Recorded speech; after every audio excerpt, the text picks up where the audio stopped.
Um, Hello, I'm Alan. It's December 6th, and we're at Grace Lutheran School. How are you? I'm very well today. The sun is shining. It's a beautiful day. There's no snow yet, so I'm very happy to be doing this. I've been a member at Grace Church for about 35 years. I was a church organist for about 50 years. But I would play at other churches in this area. But I've been a member here for a long time and have loved it very, very much. Yeah. And your name is? Oh, I forgot to say that. My name is Hildegard Schmidt, but I've got a nickname, Gick, because I was the oldest of 6 children, and my little brother couldn't say Hildegard, so he called me Gick. And even now, most people at church call me Gick. That's funny. Okay, well, we have some questions over here. I'll read some off to you, Okay. and you can choose one. One that's good to start off with is, do you have a school experience and any stories or lessons learned? Well, I was just telling you a little bit about my own 6th grade experience, because our Lutheran school closed and my parents wanted our family, the children, to continue going to a Lutheran school. So the closest one was in a little town called Collinsville, Illinois, about 20 miles from our home. And so every morning my father would drive us there. And I remember we had to go up a very steep hill. And when we would get to near the top of the hill, it always looked as though we were going to fall off the end of the earth. Oh. And so every day, even though we knew that the road would keep going, we would all pretend we were really scared, telling my dad, "Slow down, we don't want to fall off the cliff." Like a roller coaster? Yeah, yeah. So it was something that I remember very much from my own 6th grade. Yeah, your own 6th grade experience. Yes, yeah. We all had to tell a story also to help us do some public speaking. And my story was a true story that my dad told me, that it was about the story of Daniel in the lion's den. Yeah, I know that. Okay, and our church was right next to the house where we lived, and we had, this was my dad, had a dog named Daniel. And so it was my dad's job always to make sure the door was closed on a Sunday morning so that Daniel wouldn't get out. Yeah. And that morning he forgot to close the door, and in the middle of the sermon the pastor yells out, because he's telling the story of Daniel, he yells out, "Daniel, Daniel, come out, Daniel." And the dog heard it, came running into the church and went all the way up to the pulpit. And my father got in big trouble for not closing the door. But it was a good story to tell. That's really funny. There's another, we can also, have you ever had any experience in volunteering or military work? I've not been in the military, Yeah. but I've done a lot of volunteer work. I do a lot here at Grace Church, but especially because I play the piano, I have for 7 years, every single Wednesday evening, I would play for a service at Hines Veterans Hospital. So you've basically never missed a... I went over every Wednesday, and for 7 years. And now I play at, it used to be called Holly Court. It's a retirement home in Oak Park. Yeah. And every Friday I go and play the piano for a group of about 20 people who live there who love to sing. Yeah. And we just sing. And then for about 15 years, I have played there for Vesper services once a month. So it's interesting. They choose hymns that they want to sing. But I think music is wonderful. It's one of the things I really love about Grace Church. Yeah. is the wonderful music for children and for adults. Yeah, that we have here. So you've done all your volunteering around Grace Church and the hospital. Well, the Veterans Hospital in The Maywood. Yeah. So you've done all your volunteering here at Grace and 7 years at a veteran hospital. And then 15 years at Holly Court, Where you played which the is piano. where I played the piano, yes, because that's mostly what I love to do, and because not many people do that, play the piano as much as I wish they would. And I also think singing is so good for you. I think it's good for your health, it strengthens your lungs, and it's good for our spirit. It usually can make us happy, and our vocal cords, yes, exactly. Do you sing?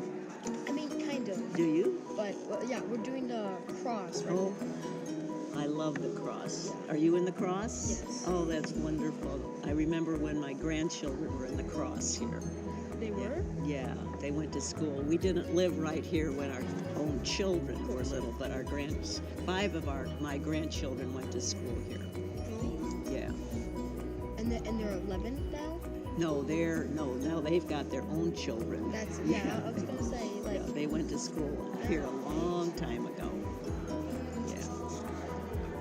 well, I mean, do you have anyone that has influenced your life? Oh, Like influenced you specifically in your life? yeah, I think a number of people have. I had a wonderful husband who died 5 years ago, who was a teacher. In fact, he actually taught in college some of the people who have been teachers here over the years. He taught in college? Yes. First he taught grade school, and he loved doing that. And I remember the first year we were married, we never had to buy apples because every day somebody would leave an apple on his desk. Yes. So we never had to buy apples, and that was kind of fun. Every day he'd come home with apples. But he loved, he taught 3rd and 4th grade his first year. At the same time, he directed 2 choirs. He what? He directed 2 choirs. Directed the children's choir and the senior choir. And then he also drove the school bus. Yeah. It was a time when a Lutheran teacher had to do just about everything, so he even drove the bus. But he used to talk a lot about the meaning of life. Yeah.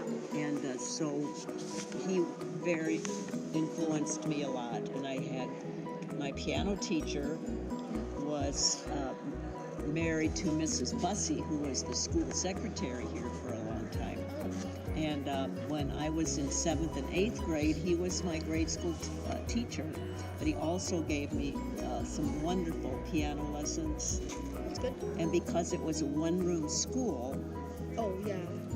where I went and where he taught, he would play music on at the time it was called a wire recorder. You probably don't even know what that is. I don't know. No. I had no It idea. was a wire recorder, and he would play music during the day, because if he was teaching another group of students, that music would keep us quiet.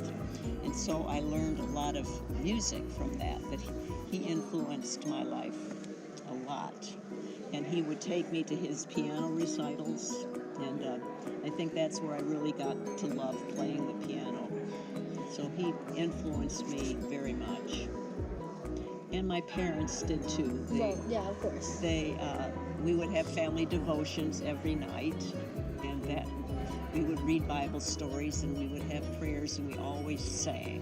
We always had to sing. That's nice. And so that was wonderful, yeah. And so when I got married and when we had children, we always also sang as a family a lot.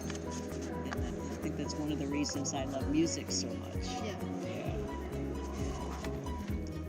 Well, have you ever experienced any faith in your life or seen God? Not exactly like literally seen God, but metaphor. Yeah. Yes. or heard. I haven't actually seen God, Yeah. but I have felt His presence, felt God's presence. I don't like to call God He all the time because we don't know what God is. God is a spirit, so I just try to always just say God. But I can remember one time in Colorado, I was with my husband, and we were in the mountains, and in the mountains there was also a beautiful, beautiful waterfall. Yeah. And there was something about seeing that just made me feel God's presence so much that nothing that beautiful could just happen by itself. It had to be God that created something so beautiful. Yeah. And I was born in the mountains. I was born in Wyoming, in the middle of the Rocky Mountains. And so whenever I would go back there, I only lived there till I was about 3, but we've gone back on camping trips, and there's something about seeing the mountains and how enormous they are, and also how there has to be a God. God had to create that. So I feel very close to God when I'm in those kinds of situations. Also, here at Grace Church, when I'm singing and there's beautiful organ music and there are hymns that I love, that's also a time when I really, really feel God's presence. Of course. Very much. Yeah, and I hope the same thing happens for you sometimes. When do you feel close to God? Yeah, kind of when I'm singing as well. Are you in the senior choir? I was for a long time, but I'm not anymore. But I was for quite a while. Then when my husband became sick, I wanted to sit with him. Of course. Yes, he used to be in the choir, but then he couldn't get up the steps anymore, so then I dropped out of the choir so that I could sit with him in church. Yeah. But he always loved singing as much as I did, so singing was so important for us and our whole family. No, I get that. You want to take care of him. Yeah, yes, yeah. So you feel close to God also when you're singing? Yeah. Yeah. It's a very special gift, I think, that we got from God. It's the gift of music. And even in the Bible, all the time, it talks about how people sang and danced. Sang and danced and played Cultural instruments. dances. Yeah, exactly. Yeah, they talk about with the sound of a trumpet. One of our sons played trumpet, and so I love it when the trumpet is mentioned in the Bible, too. Yeah. So how long have you gone to Grace all your years? Or did you start at another school? I started at another school. I started at Concordia, and then I came here in first grade. Oh, okay. So Concordia is where I went to school for a few years. So, no, but I went for... You were the junior citizen in the Junior Citizen Center. Is that where, I don't know what they call it, the Christopher Center? No, where the kids were, where the toddlers and everything like that. Yeah. Yes. Did you go there? No, I went to the college, Concordia College. Oh, okay. I went there 2 years. My husband went there all 4 years, and then he taught school there for about 14 years, taught there. Yeah. 14 years? Yeah. And then he ended up teaching at Loyola University. Yeah.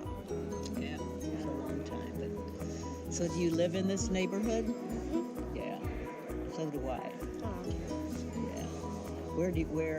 What suburb do you live in? Forest Avenue or River Forest. Oh, I live Forest Avenue too. What number are you?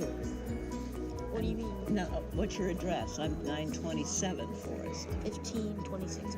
Okay, so you're closer to North Avenue. Yeah. Yeah. Yeah. And I'm close to Augusta. Yeah, the same street. We were just meant to do this together on the same street. Yeah. Well, thank you for letting me do this interview. Well, you're very welcome. This has been fun, Helen. Yeah. If I'm ever driving on that part of Forest Avenue, I'll have to wave. But thank you. You had good questions, and hope to hear from you again. Yeah. Okay, thank you. Thank you.